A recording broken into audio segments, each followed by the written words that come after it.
हरि ओम।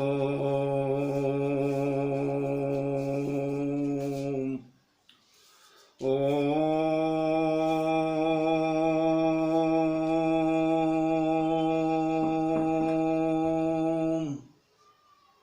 श्रीमन्महागणाधिपतये नमः। श्रीराम शरणं मम। श्रीगुरवे नमः। श्रीसरस्वत्यै नमः। श्रीमातृपितृचरणकमलेभ्यो नमः। गणेश हेरम्ब गजाननेति महोदरं स्वानुभवं प्रकाशिन् वरिष्ठ सिद्धि प्रिय बुद्धिनाथ वदन्त एवं त्यजत प्रभीति। ओम नमः परमहंसास्वादित चरण कमल चिन्मकरंदाय भक्तजनमानस निवासाय श्री रामचंद्राय वंदे विदेह तनया पद पुंडरीकं कैशोर सौरभ समाहृत योगी चित्तम हंतुम त्रितापमनिशं मुनिहंस सेव्यं शनमानिशालि परिपीत पराग पुंजम श्री सीतानाथ समारंभां रामानंदार्य मध्यमाम् अस्मदाचार्य पर्यन्तां वंदे गुरु परंपरां। वीणाधरे विपुल मंगल दानशीले भक्त्यार्तिनाशिनि शिव बिरंचि हरीश वंदे कीर्तिं प्रदेखिल मनोरथ दे महारहे। विद्या प्रदायिनी सरस्वती नौमि नित्यम् अतुलित बलधामं हेम शैलाभदेहं धनुजवन कृशानुं ज्ञानिनामग्रगण्यं सकल गुण निधानं वानराणामधीशं रघुपति प्रिय भक्तं वातजातं नमामि। प्रभु समरथ सर्वज्ञ शिव सकल कला गुण धाम योग ज्ञान वैराग्य निधि प्रणत कल्प तरुणाम। अपने अपने घरन की सब काहू को पीर तुम ही पीर सब घरन की धन्य धन्य रघुवीर। खल दल बन दावाय नल राम श्याम घन मोर रोम रोम में वज्र बल जय केसरी किशोर।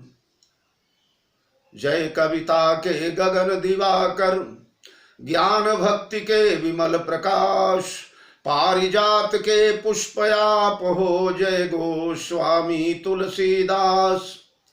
श्री गुरु चरण सरोज रज निज मन मुकुर सुधारी बरनौ रघुबर बिमल जस जोदायक फलचारि। सियावर रामचंद्र की जय। श्री हनुमान जी महाराज की जय। गोस्वामी जी महाराज की जय। मेरे परमाराध्य अकारण करुणावरुणालय जगत नियंता जगदाधार सर्वतंत्र स्वतंत्र परात्पर पर ब्रह्म मर्यादा पुरुषोत्तम जानकी रमण भगवान श्री रामभद्रजो माँ मैथिली प्रभु चरित्र सुनिबे को रसिया श्री हनुमंतलाल जी महाराज कविकुल चक्र चूड़ामणि साहित्याकाश के दीप्त दिवाकर कविता कानन केशरी काव्य कामिनी कलाकंत तुलसी नंदन गोस्वामी तुलसीदास जी महाराज भगवत चरितामृत का रसास्वादन करके नश्वर नरजीवन को कृतकृत्य करते हुए अपने पूर्वजों को अमित सुख देने वाले भ्रमर भावुक हरिपद रस रसिक परम भाग्यशाली श्रोता बंधुओं भक्तिमयी वात्सल्यमयी यार देवियों प्रिय बाल गोपाल आइए चले हमारे साथ बस उसी पुण्य स्थली पर उस पवित्र तीर्थ पर उस पवित्र वन प्रांत में जहां भक्त और भगवान आज एक दूसरे से अलग होंगे पार्थिव रूप से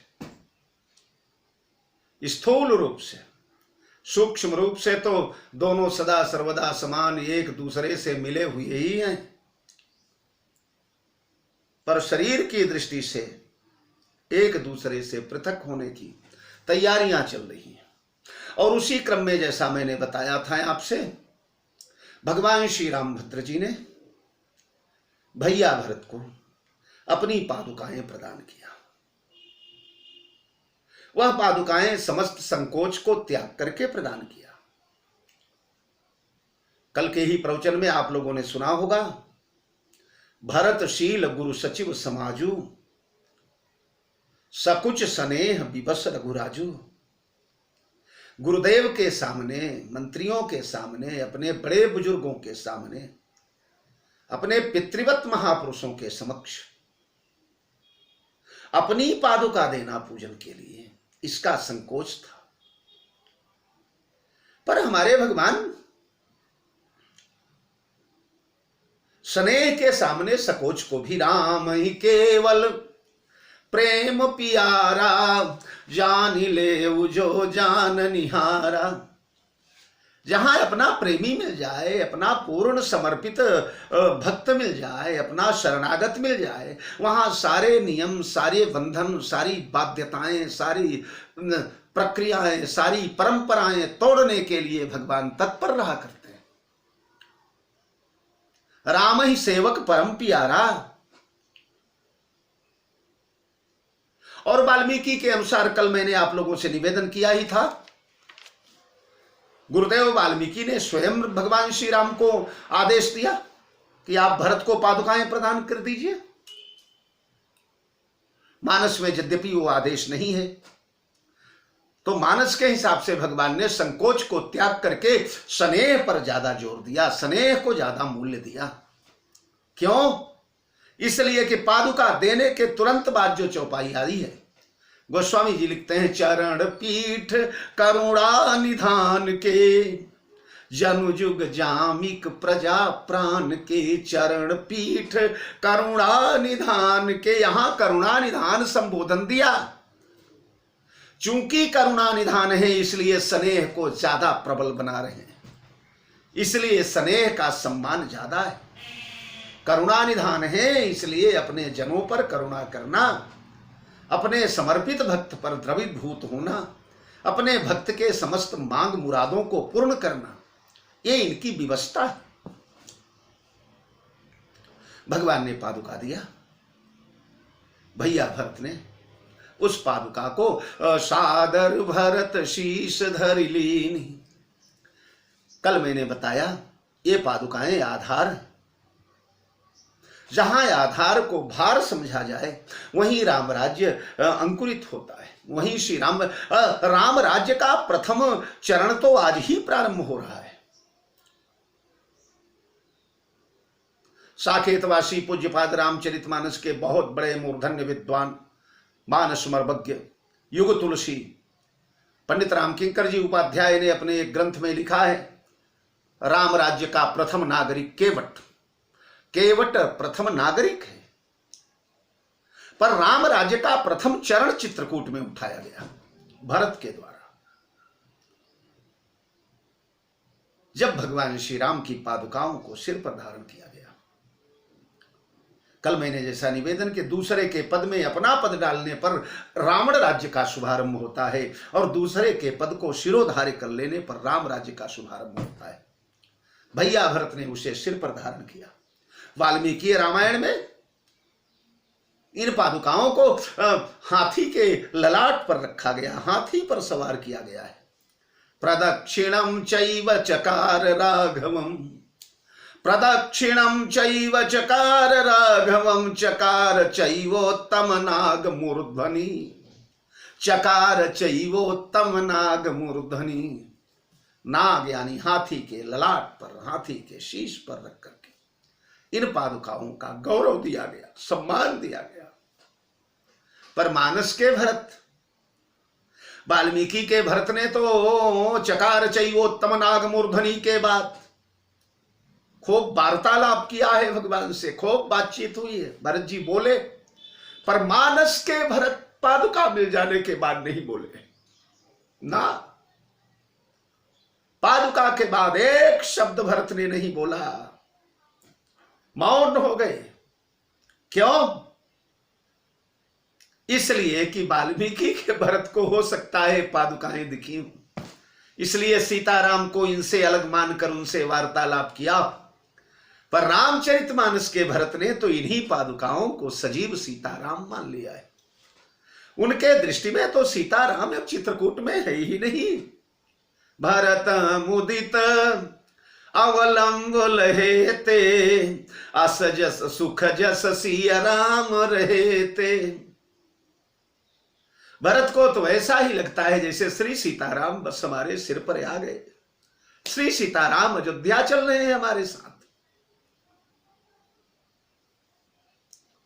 क्यों? इसलिए कि भरत को जो रोग हुआ है, जो बीमारी हुई है, वह बीमारी यही कुरोग कर औषध नाही, ओ निरौषधि है। जगत के समस्त देखें खोज लोक त्युह माही। 3 लोक 14 भुवन में भरत के कुरोग की कोई औषधि नहीं है, कोई वैद्य नहीं है, कोई डॉक्टर नहीं है, कोई उपचार नहीं है इसका। तो फिर इसका उपचार क्या होगा, कैसे होगा?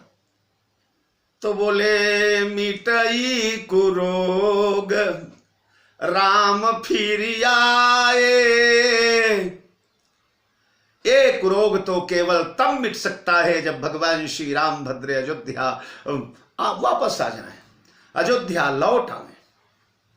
अगर राम अयोध्या न लौटे तो ये मेरा कुरोग नहीं मिट पाएगा। अब भरत का कुरोग मिट गया। भरत मुदित अवलंब लहेते। क्यों मिटा? इसलिए कि भरत के दृष्टि में राम अयोध्या लौट चले, वापस हो गए भगवान अयोध्या।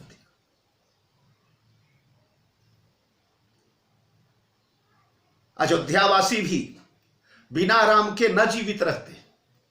राम के बिना अयोध्या पर न तरु लखन सिय राम वियोगा, हरि मरत सब लोग कुरोगा।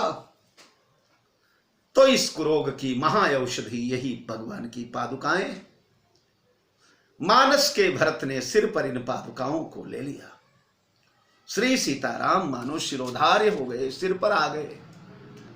सारी शिकायत दूर हो गई, सारी वेदना दूर हो गई, सारी पीड़ा दूर हो गई, सारा वियोग दूर हो गया, सारा कष्ट दूर हो गया। यही दुखदाह दहई दिन छाती, दिन भर जो छाती में जलन रहती थी वो मिट गया। भूख न बासर दीन नींद न राती, ये सारी समस्याएं दूर हो गई। पादुका भरत ने सिर पर धारण कर लिया।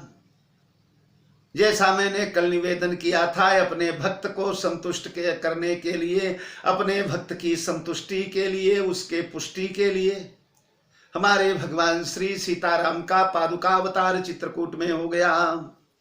और चरण पीठ करुणा निधान के, जनु जुग जामिक प्रजा प्राण के। चरण पीठ, चरण पीठ यानी पादुका, पीठ यानी पीड़ा, पीठ यानी आधार, पीठ यानी आश्रय। जो चरणों का आधार था, जो चरणों का पीढ़ा था, जहां चरण रखे जाते थे, जो चरणों का आश्रय था, जिसमें चरण रहा करते थे। अच्छा, ये चरण पीठ किसके हैं? बोले करुणा निधान के। करुणा निधान के चरण पीठ हैं। तो चूंकि करुणा निधान के चरण पीठ होने के कारण ये चरण पीठ भी करुणा निधानी है। क्योंकि चिन्मय की हर वस्तुएं चिन्मय हुआ करती हैं, दिव्य की हर वस्तुएं दिव्य हुआ करती हैं। भगवान के वस्त्र बोला करते हैं, भगवान की पादुकाएं बोला करती हैं, भगवान की मुद्रिका बोला करती है। किशोरी जी के पास जिस समय मुद्रिका गई है तो बोल बलि मुदरी कुशल कौशल पाल। किशोरी जी पूछती हैं, ये मुद्रिके कौशल पाल कुशल है? हमारे सरकार कुशल हैं? मुद्रिका कहती है, ये मुद्रिका जो है कियसी प्रबोध मुदरी, सीता का प्रबोध करती है, भगवान का समाचार बताती है।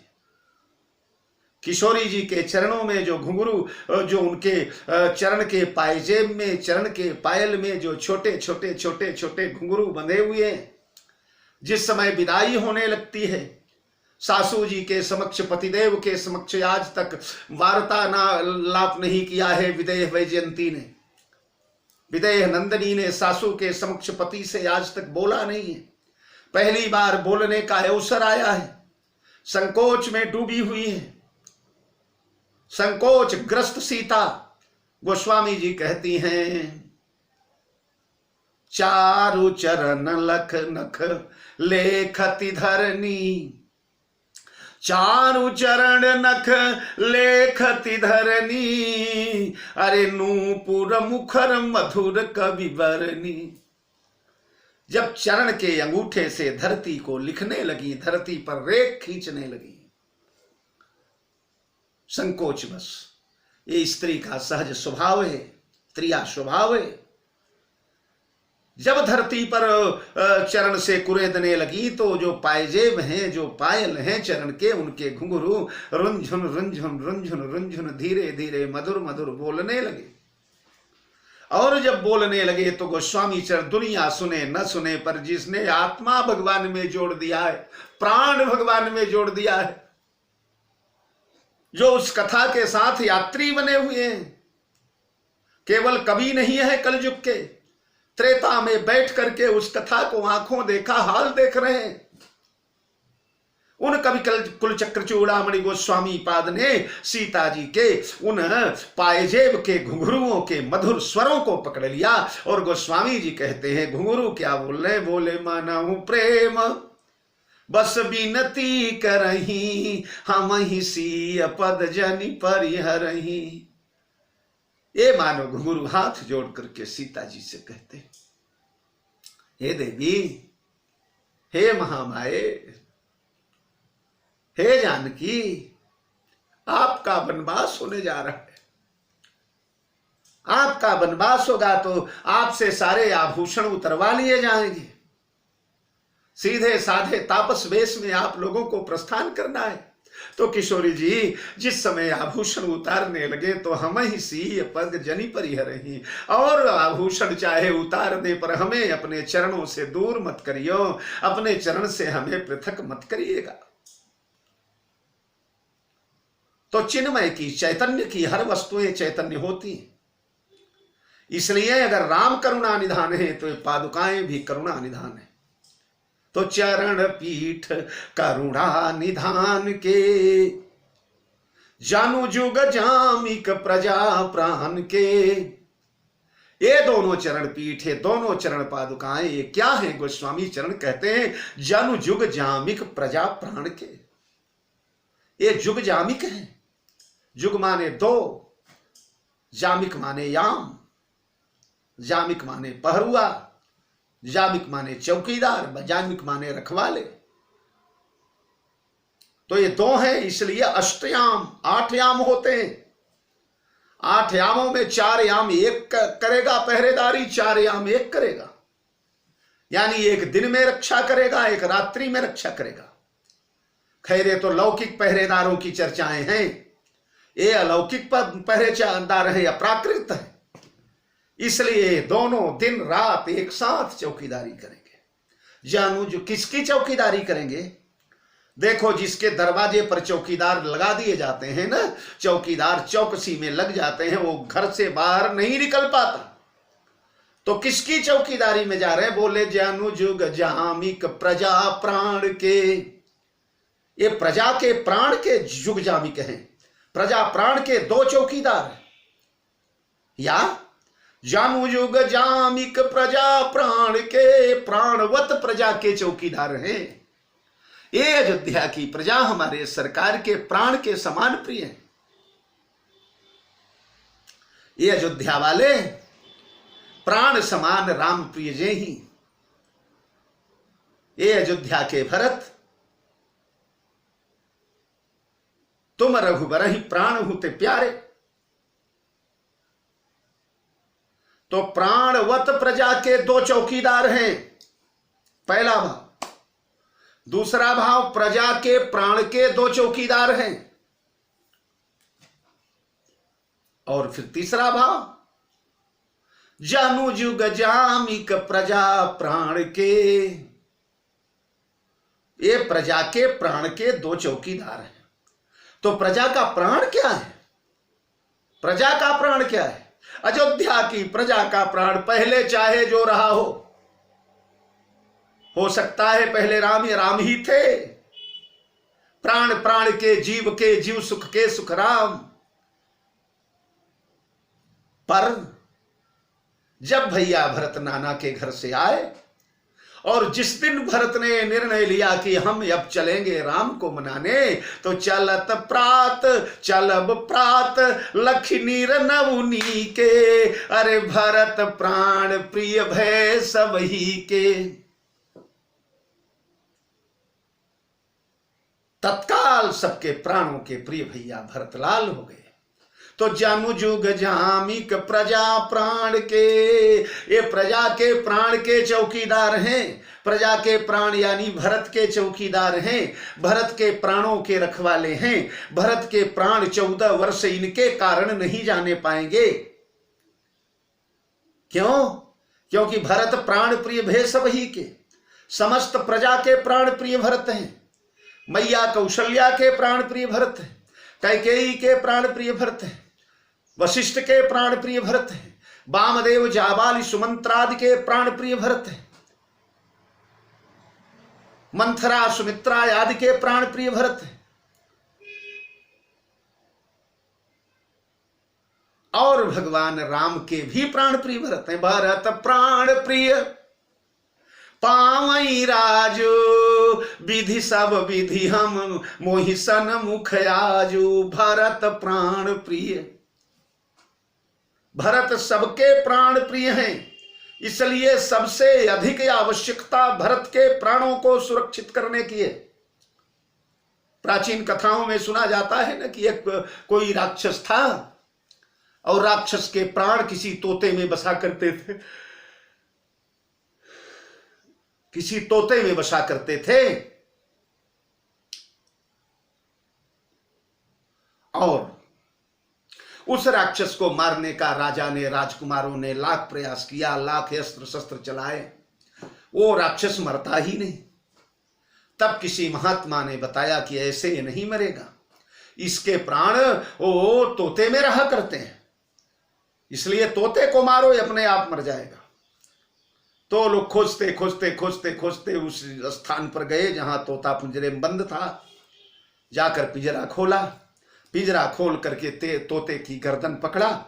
अब गर्दन पकड़ करके मरोड़ने लगे। ज्यों ज्यों मरोड़ने लगे त्यों त्यों वहां रणांगण में राक्षस तड़फड़ाने लगा, तड़पने लगा। और ज्यों तोते का प्राण उड़ा त्यों राक्षस भी निष्प्राण होकर के धराशायी हो गया। तो चूंकि सबके प्राण प्रिय भरत हैं, भरत सबके प्राण हैं, तुम रघुबर ही प्राण हूं ते प्यारे। जब राम के प्राणों के प्यारे हैं तो प्राण प्राण के जीव सुख के सुख राम। सबके प्राण राम हैं, राम के प्राण भरत हैं। अगर कहीं भरत का प्राण चला गया, 14 वर्ष भरत इस आघात को न झेल पाए। बड़े सुकोमल हैं भरत। महारानी कौशल्या ने सुमित्रा सुनैना रानी से रोते हुए यही कहा था, महारानी जी, समधिन जी, मुझे चक्रवर्ती महाराज ने बार बार एकांत में समझाया था, बार बार मुझे उन्होंने दृढ़ किया था कि कौशल्य जा मार बार मोहि कहे मही पा, बार बार मोहि कहे महीपा, जाने सदा भरत कुल दीपा। भरत इस रघुवंश का दीप है, दीपक है। हमें राम की चिंता नहीं है। लखन राम सिय जाऊं बन, भल परिणाम न पोच, अरे गहबर ही कह कौशिला, मोहि भरत कर सोच। सखी समधिन जी, मुझे मेरे भरत की सोच है। मेरा भरत कैसे जिएगा, मेरे भरत के प्राण कैसे, क्योंकि वो दीपक है। मेरा राम मणि है जाई दीख रघुवंश मणि निरपति निपट कुशाज। मेरा राम मणि है पर मेरा भरत तो दीपक है, और दीपक एक हवा का झोंका आया कि फुर्र से तुरंत बुझ जाता है। 14 वर्ष जो ये भयंकर आंधी चलने वाली है, आंधी है, गर्मी की आंधी है, घोर ग्रीष्म दुसह राम बन गवनु पंथ कथा खरया तप पवनु। भयंकर गर्मी की बहने वाली लू है, आंधिया है। इस गर्मी के ऋतु में इन प्रचंड आंधियों को यह दीपक कैसे झेल पाएगा समधिन जी, महारानी जी कैसे झेलेगा। तो भरत जो है बड़े सुकोमल है। अगर 14 वर्ष में भरत को कहीं कुछ हो गया तो हमारे भगवान श्री राम का जीना मुश्किल हो जाएगा।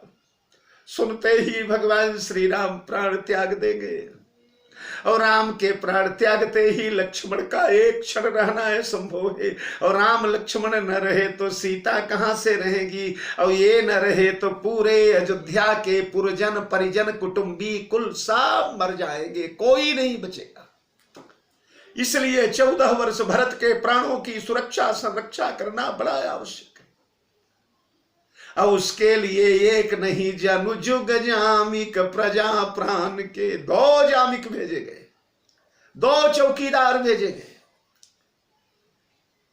14 साल भरत की सुरक्षा करेंगे। भरत को कतई कहीं से कहीं तक भरत के प्राणों पर संकट नहीं आने देंगे। और ऐसा काल आया एक, ये चौकीदार है ना, चौकीदार पगड़ी पहनते हैं, पगिया पहनते हैं। इसलिए दोनों चौकीदार, ये जो 2 पादुका रूपी चौकीदार हैं, इनकी जो खूंटी होती है, खूंटी के ऊपर की जो घुंडी होती है, वो घुंडी कैसी होती है मित्रों, बिल्कुल पगड़ी जैसी, पगिया जैसी। तो ये पगिया पहने हुए 2 युगल चौकीदार हैं, ये भरत के प्राण के संरक्षक हैं। 14 वर्ष मेरे प्रेम का मंदिर कहीं ढह न जाए। भयंकर भूकंप से, हमारा वियोग भूकंप है, इस भूकंप को यह हमारा प्रेम का मंदिर 14 वर्ष झेल जाए, इसके लिए तुम दोनों स्तंभ बनकर, चौकीदार बनकर के जाओ। भरत का बाल न बांका होने पावे। और वो समय आया। वाल्मीकि रामायण में भरत भैया ने अग्नि की प्रचंड चिता जलाकर उसमें कूदने की तैयारी कर लिया।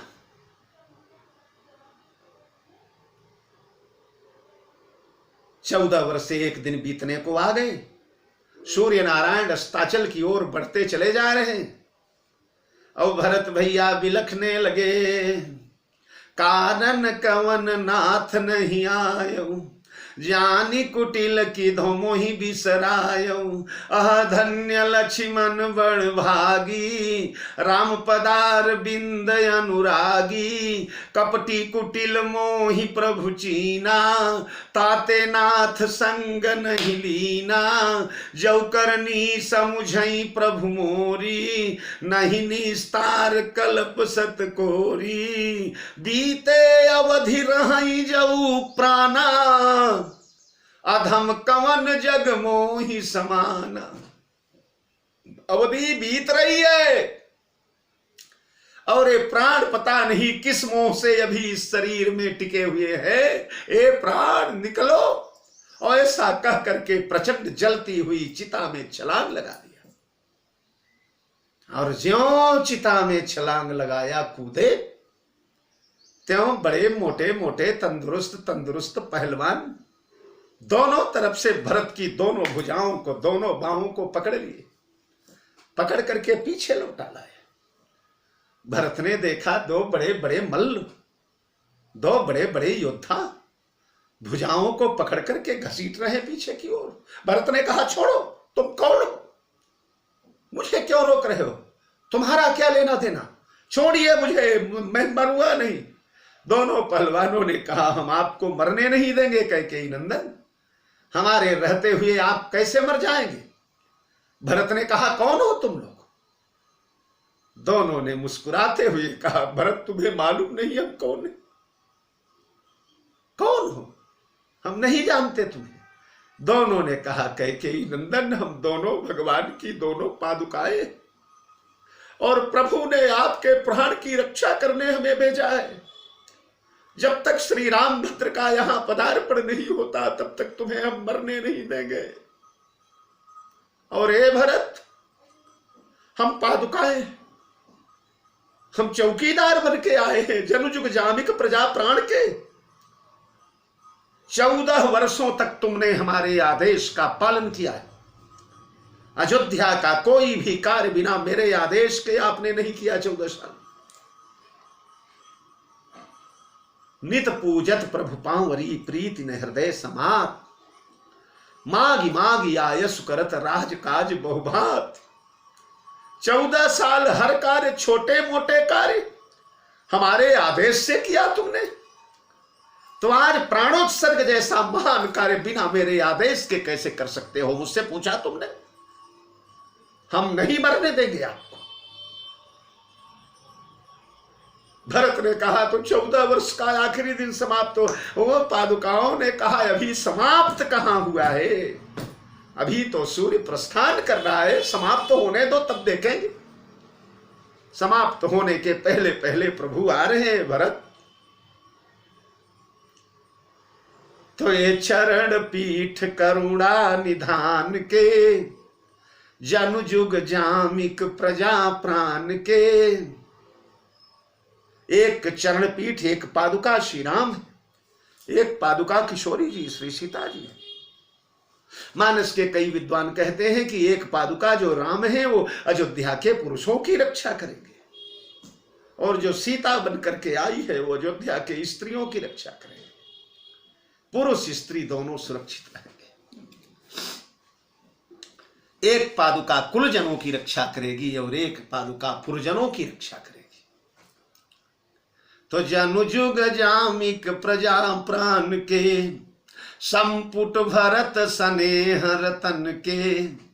आखर जुग जनु जीव जतन के, संपुट भरत स्नेह रतन के। ये दोनों पादुकाएं क्या हैं? बोले संपुट भरत स्नेह रतन के। ये संपुट है।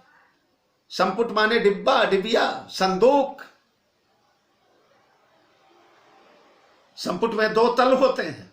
एक तल होता है, एक ऊपर का उपल्ला होता है, जिससे जो ऊपर से बंद किया जाता है। डिब्बे में 2 भाग होते हैं, एक तल्ला एक उपल्ला।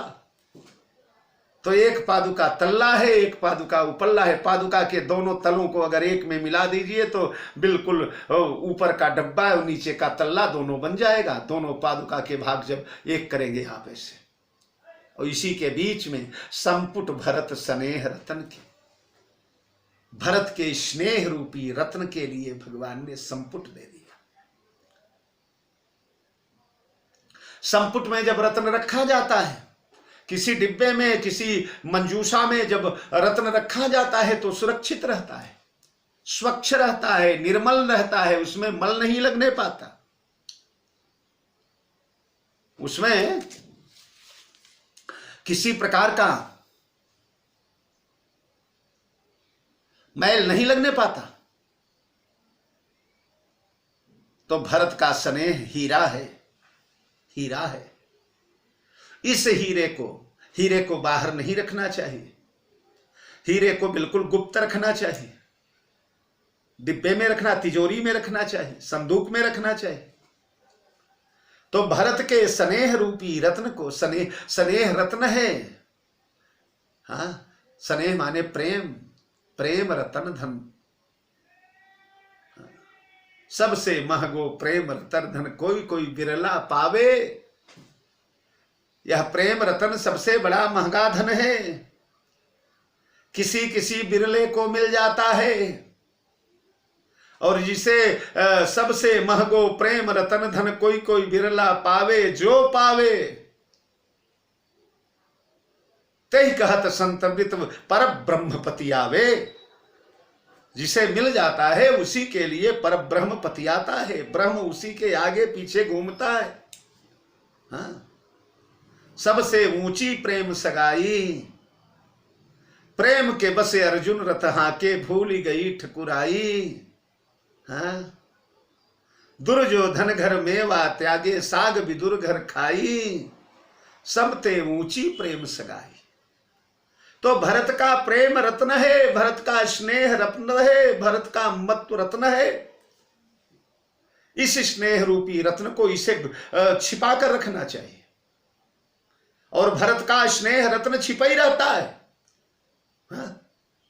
गूढ़ स्नेह भरत मन माही, भरत के मन का स्नेह गूढ़ रहता है, क्योंकि भगवान श्री राम के चरणों में यह लगा रहता है।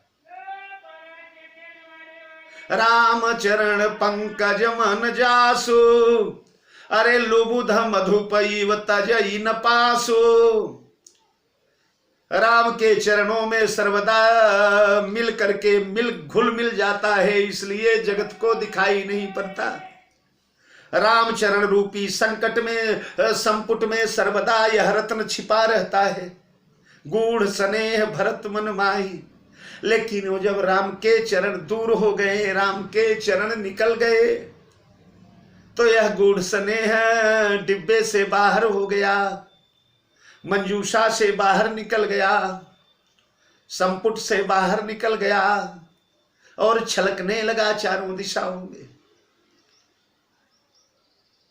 नाना के घर से आने तक, चित्रकूट के जाने तक यह प्रेम निराश्रित रहा। इस प्रेम का आधार जो था वो नहीं रहा, वो चरण चले गए चित्रकूट। इसलिए चारों तरफ उमगत प्रेम मनहु चहुपासा, जब ही राम कहिले उसासा। उमगत प्रेम मनहु चहुपासा, द्रवहि बचुन सुनी कुलिस कठोरा। ये प्रेम लबालब उमड़ने लगा चारों दिशाओं में, जबकि ये गुप्त रहने वाला प्रेम है, भगवान के चरण संपुट में रहने वाला प्रेम है। चरण चले गए चित्रकूट, तो अब प्रेम काहे में टिकेगा? प्रेम को टिकाऊ कैसे बनाया जाए, एक जगह स्थिर कैसे बनाया जाए? ये गुप्त रहने वाला, इससे गुप्त कैसे? इसकी गुप्तता के संरक्षा के लिए भगवान के चरण चित्रकूट चले गए, तो भगवान ने चरण पीठ प्रदान कर दिया। इन्हीं चरण पीठों में अब यह प्रेम रम जाएगा। जैसे पहले चरणों में रमता था, राम चरण पंकज मन जासु, अरे लुबुध मधुपैव तजई न पासु। तो चरण चले गए, तो अब चरण पीठ करुणा निधान के। जनु जुग जहाँ चरण पीठ मिल गई, अब ये संपुट भरत स्नेह रतन के, भरत के स्नेह रूपी रत्न के लिए संपुट दे दिया। रा नीचे का तल है और माँ ऊपर का तल है। रा नीचे लिखा जाता है, माँ का बिंदु ऊपर लगाया जाता है। तो राम नाम ये पादुकाएं जो हैं ये संपुट के रूप में चली गई। संपुट भरत स्नेह रतन के, अरे आखर जनु जुग जीव जतन के, आखर जनु जुग जीव जतन के।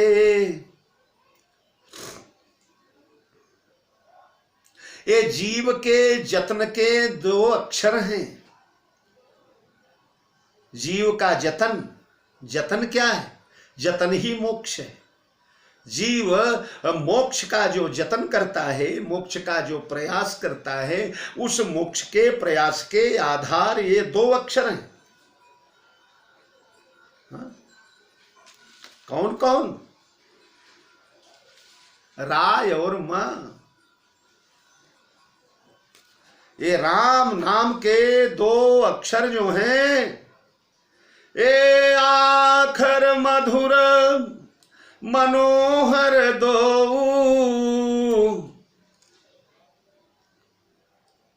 आखर मधुर मनोहर दो।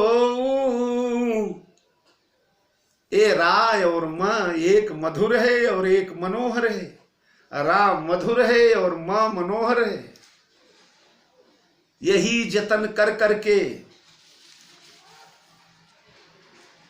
आखर जनु जुग जीव जतन के। ये जीव के जतन है। इन्हीं को जतन कर करके, इन्हीं को रट कर करके, इन्हीं का नाम ले ले करके, इन्हीं को जिह्वा पर संभाल शपथ। जतन माने उपाय, जतन माने तरीका, जतन माने विधि, जतन माने माध्यम, उपाय। तो जीव के मुक्ति का उपाय कौन है? जीव जतन क्या है? जीव को कौन सा जतन करना चाहिए? जीव को यही जतन करना चाहिए, आखर मधुर अरे मनोहर दो राय और मां, यही जतन करना चाहिए। लोग कहते बड़ी जतन से मैंने पाला है, तो जतन से राम नाम रूपी रत्न को पालना चाहिए। तो जीवात्मा को मुक्ति के सोपान तक, मुक्ति के पंथ तक, भगवत धाम तक, सायुज्य मुक्ति तक पहुंचाने की प्रक्रिया जो है वही राम नाम है। दुर्भाग्य तो हमारा यह है कि राम तिहारे नाम की बड़ी अपूर्व बात, राम तिहारे नाम की बड़ी अपूर्व बात, और दो सूधे आखर तऊ आखर याद न आत। हे राम, तुम्हारे नाम का यही सबसे बड़ा अपूर्व चमत्कार है। क्या? बोले तुम्हारे नाम में अक्षर तो केवल दो ही हैं, और दोनों बड़े सीधे साधे हैं, राय और मां। पढ़ा लिखा अनपढ़ गंवार कोई भी बोल ले, सबसे राम नाम अन्य नामों जैसा कठिन नहीं है, सबसे सरल है। आखर मधुर मनोहर दो, मधुर है, मनोहर है। कुछ नाम ऐसे भी हैं जिन्हें बोलने में जिह्वा को थोड़ा तोड़ना मोड़ना घुमाना पड़ता है, जैसे कृष्ण। मैं कभी कभी विनोद में कहता हूं, एक बार वृंदावन के कुंज कुटीर में बैठे बैठे किशोरी जी ने, राधा रानी ने, वृषभानु नंदनी ने, ब्रजेंद्र नंदन बांके बिहारी भक्त भयहारी भगवान श्याम सुंदर से मानो मीठी सी एक मजाक किया। और मजाक मजाक में किशोरी जी ने कहा, लाल जी एक बात बताइए। भगवान श्याम सुंदर ने कहा, क्या? किशोरी जी ने कहा, लाल जी आपने अपना नाम कैसा बड़ा उलूल जुलूल जैसा रखवा लिया? हा? सरकार ने कहा, क्या मतलब? राधा रानी ने कहा, अरे और देवताओं के नाम कितने प्यारे प्यारे रहते हैं, पढ़ा लिखा अनपढ़ गंवार निरक्षर कोई भी बोल ले। हाँ, जैसे राम, दो सूधे आखर कोई बोले, पढ़ा लिखा अनपढ़ गंवार। अब वाल्मीकि जैसा महान हो तो अलग की बात है, पर वो भी कुछ भी बोले, मरा मरा भी बोले तो राम ही तो हुआ।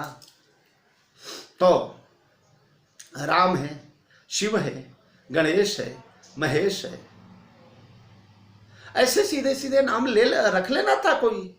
ये कृष्ण क में वो टेढ़ा मेढ़ा अंकुश, फिर आधा श, फिर र, ये क्या है? कई लोग कृष्ण बोलते हैं, कई लोग कृष्ण बोलते हैं, कई लोग किशन बोलते हैं, कई लोग कृष्ण बोलते हैं, कई कृष्ण बोलते हैं। अभी गुजरात में जाइए तो जय श्री कृष्ण, पूरा मुंह गोल गोल कर लेंगे।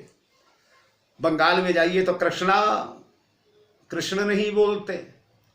तो ये उल्टा पुल्टा नाम लोगों से शुद्ध बोलते भी न आए, राम जैसा कोई सीधा साधा नाम रखना चाहिए। अब भगवान तो वचन रचनायति नागर है ही। भगवान श्याम सुंदर ने कहा, राधा रानी एक बात बताओ। क्या? बोले, राधा रानी जब किसी कुएं में, किसी कूप में, किसी बावड़ी में कोई पात्र गिर जाता है, घड़ा गिर गया, बाल्टी गिर गई, गगरी गिर गई, तो उसे लोग कैसे निकालते हैं? राधा रानी ने कहा, बड़े भोले हैं आप, आपको इतना नहीं मालूम है? अरे लोग एक रस्सी लेते हैं, रस्सी लेकर के डालते हैं उसे, और वो रस्सी में को बांधते हैं वो कांटा, जिसे कहीं कहीं गल कहते हैं, कटिया कहते हैं। तो कटिया को, अंकुशदार कटिया, कई अंकुश उसमें रहा करते हैं, उसको जो है रस्सी में बांधते। राधा रानी बता रही है और भगवान पर हंस भी रही, बड़े भोले हो, इतना भी नहीं जानते, छोटी सी बात, बच्चों वाली बात। अरे एक रस्सी लेते हैं, उसमें कटिया कांटा बांधते हैं, कटिया बांध करके कुएं में डाल देते हैं, डाल करके पकड़ करके कुएं के तल में उस कटिया को घुमाते हैं, घुमाते घुमाते घुमाते वो बल्टी गागर घड़ा ज्यों फंसता है उसके अंकुश में और खींच लेते हैं, दंड से निकल जाता है।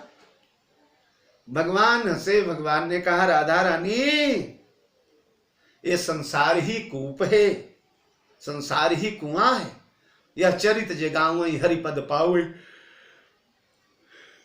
तेन पर भवकूपा। इस जगत रूपी कूप में जीवात्मा रूपी घड़ा, जीवात्मा रूपी गागर, जीवात्मा रूपी पात्र, जीवात्मा रूपी बाल्टी जो अनादिकाल से पड़ी पड़ी सड़ रही है। हे किशोरी जी, अगर कोई भाग्यशाली बर्तन मेरे का नाम के पीछे छिपे हुए लिपटे हुए इस अंकुश में, इस कटिया में उलझ जाएगा तो उसे एक झटके में निकाल करके मैं बाहर कर दूंगा। पर राम नाम तो बड़ा सीधा है, राम नाम यत मीठा है, कोई गाकर देख ले, आ जाते हैं राम, कोई बुलाकर देख ले। तो आखर मधुर मनोहर दो, बरन बिलोचन जन जिय जो।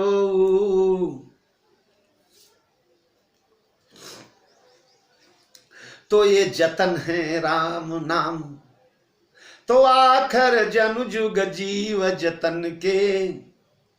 सन्यासियों ने कहा ना, आनंद ही प्राण है, आनंद ब्रह्म सएव आनंदी भवती।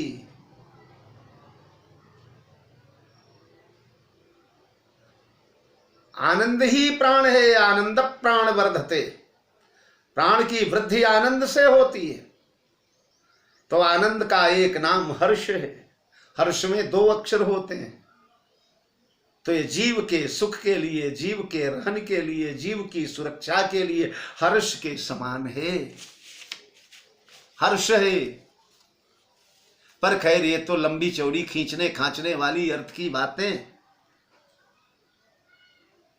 सीधी साधी बातें कि ये रा है और ये म है, एक पादुका रा है और एक पादुका म है।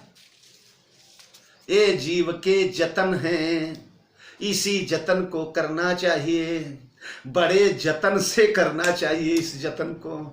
जो इस जतन को कर ले गए उनका बेड़ा पार हो गया, और जो ना कर पाए वो उनके लिए बिल्कुल मझधार हो गया।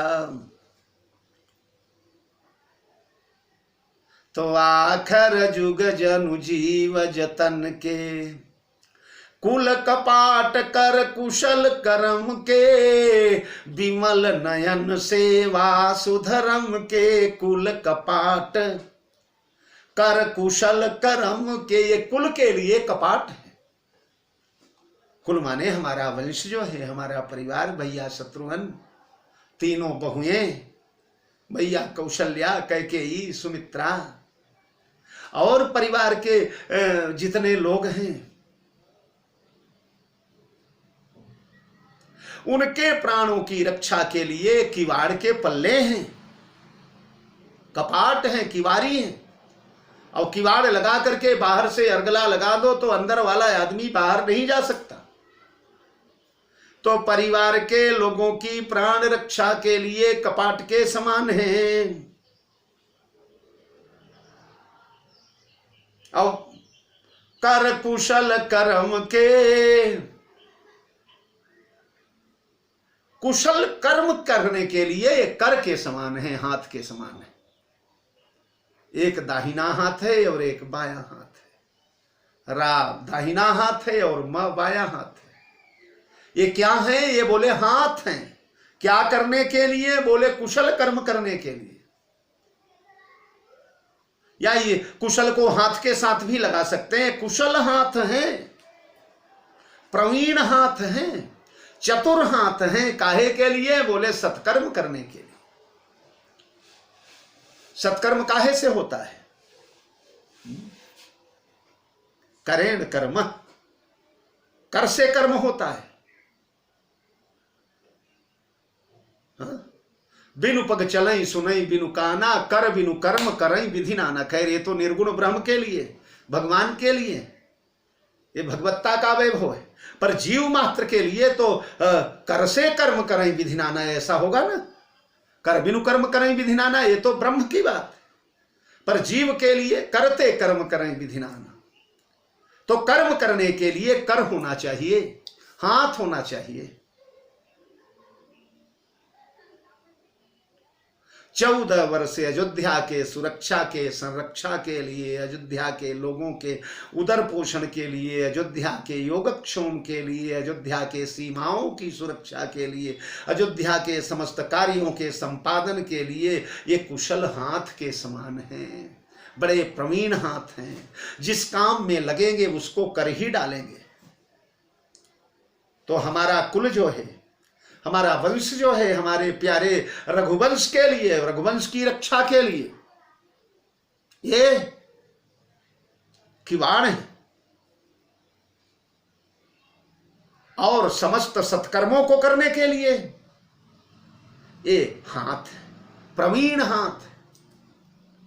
अब विमल नयन सेवा सुधर्म के, विमल नयन, विमल नेत्र हैं।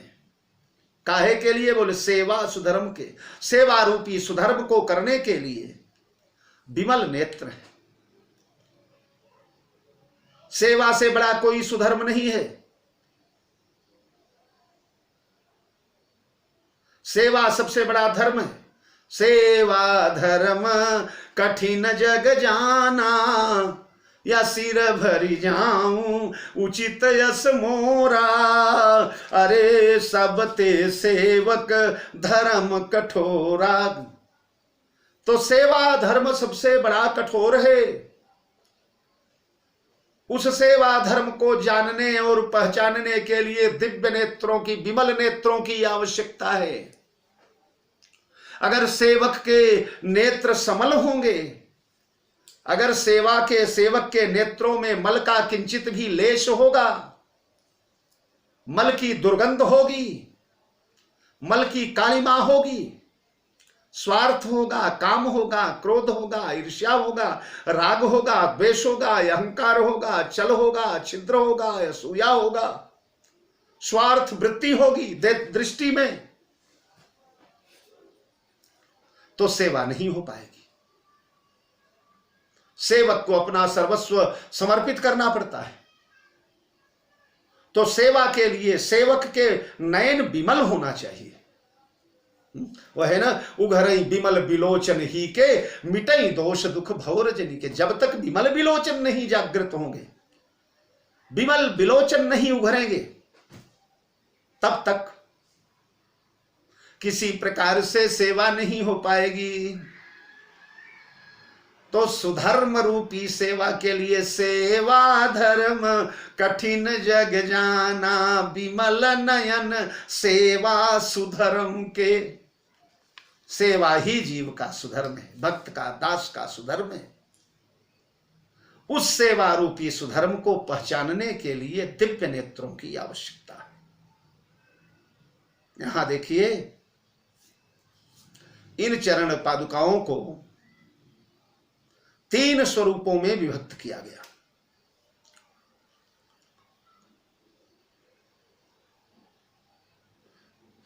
आखर जनु जुग जीव जतन के,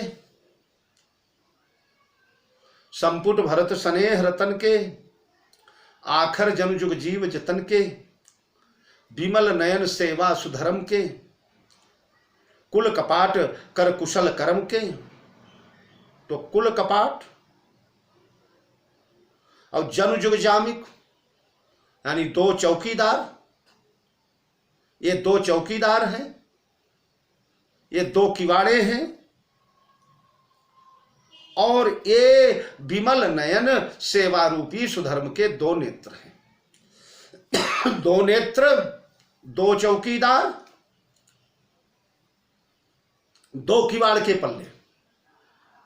ठीक यही बात रामचरितमानस में एक जगह और आई है और बड़े अच्छे संदर्भ में आई है।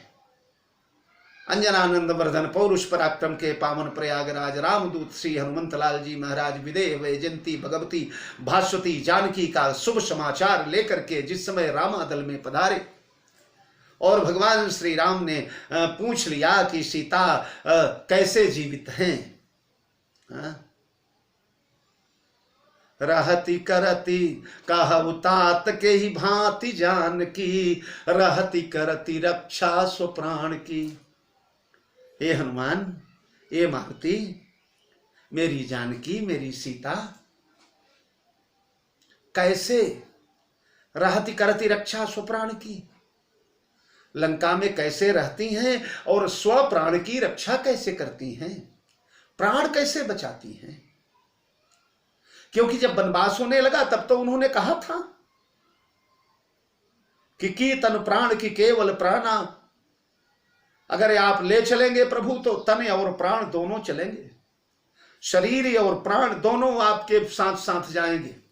और मान लीजिए आप ना लेकर के चले मुझे तो केवल प्राण तो चला जाएगा। यानी कहने का तात्पर्य यह है कि आपके वियोग में, आपके विछोह में मेरे प्राण नहीं रह पाएंगे।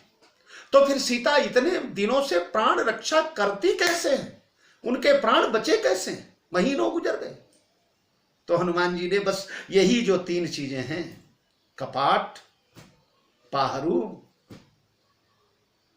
और दृष्टि, इन्हीं तीनों की चर्चा किया। बोले नाम पाहरू दिवस निसी, नाम पाहरू, सरकार आपका नाम ही पाहरू है। दिवस निसी, दिन रात पहरेदारी करता है। दोनों दिन रात चौकीदारी करते हैं कस करके। या ये कह ले कि राम दिन में और रात्रि में रकार और अकार, ये दोनों अग्नि और चंद्रमा और सूर्य के बोधक है। सूर्य दिन का वस्तु है, इसलिए रात दिन में रक्षा करता है। मकार चंद्रमा का बोधक है, भानु हिम करके मकार चंद्रमा यानी म रात में रक्षा करता है। ये भी भाव बहुत बढ़िया है।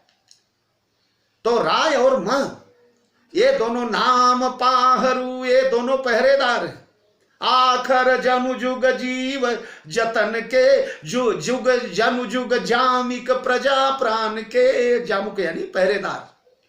तो नाम पाहरू दिवस निसी, और यहां कुल कपाट कर कुशल कर्म के, कुल कपाट कर, वहां नाम पाहरू दिवस निसी। अरे ध्यान तुम्हार कपाट, आपका ध्यान ही किवाड़े है, कपाट है।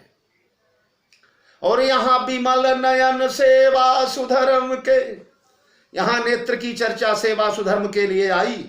तो वहां लोचन निज पद जंत्रित, जाई प्राण के ही बाट, लोचन निज पद जंत्रित। नेत्र और आपके चरण कमल, इन दोनों को जोड़ करके ताला लगा दिया गया है। जंत्रित, जंत्रा माने ताला। जाई प्राण के ही बाट, प्राणों के जाने की बाट, प्राणों के जाने का रास्ता ही समाप्त हो गया। तो यहां जन जुग जामिक, वहां नाम पाहरू, यहां कुल कपाट कर कुशल कर्म के, वहां ध्यान तुम्हार कपाट, यहां विमल नयन सेवा सुधर्म के, वहां लोचन निज पद जंत्रित। बहुत बढ़िया मिलान है। अगर स्वतंत्र विषय सुंदरकांड का होता तो इस पर कुछ देर और बोला जाता। बहुत बढ़िया प्रसंग है। और वैसे कल हम बस यहीं से प्रसंग प्रारंभ करेंगे। कहीं भगवान की कृपा से मूड बदल गया, उस दिशा की ओर चले गए तो इस दोहे के भी विधिवत व्याख्या हो जाएगी। जैसी ठाकुर जी की इच्छा होगी कल हम लोग पुनः मिलेंगे। इन्हीं शब्दों के साथ वाणी को विराम दे रहा हूँ। जय जानकी जीवन। आप सभी को बहुत बहुत धन्यवाद। कल भगवान श्री राम के यहाँ से सभी अयोध्या वासियों की विदाई प्रारंभ हो जाएगी। ये विदाई की कारुणिक बेला है। सज्जनों, सभी लोग प्रेम से भरत चरित्र का अवगाहन करें। आज भरत चरित्र का यह 83वां अंक ठाकुर जी को सादर समर्पित कर रहा हूँ। प्रभु कृपा करें, इस चरित्र के साथ कुछ इस शरीर के द्वारा न्याय हो सके, कुछ शरीर के द्वारा कुछ सेवा हो सके भैया भरतलाल की, यही प्रयास कर रहा हूँ सज्जनों। अपनी वाणी को सार्थक करने के लिए भरत चरित्र का पूरा वाचन तो जब श्री राम के लिए समर्थ है, असंभव है, तो हम जैसे कल के पामर प्राणियों की गणना ही क्या, फिर भी यथासंभव प्रयास किया जाएगा। बहुत बहुत साधुवाद।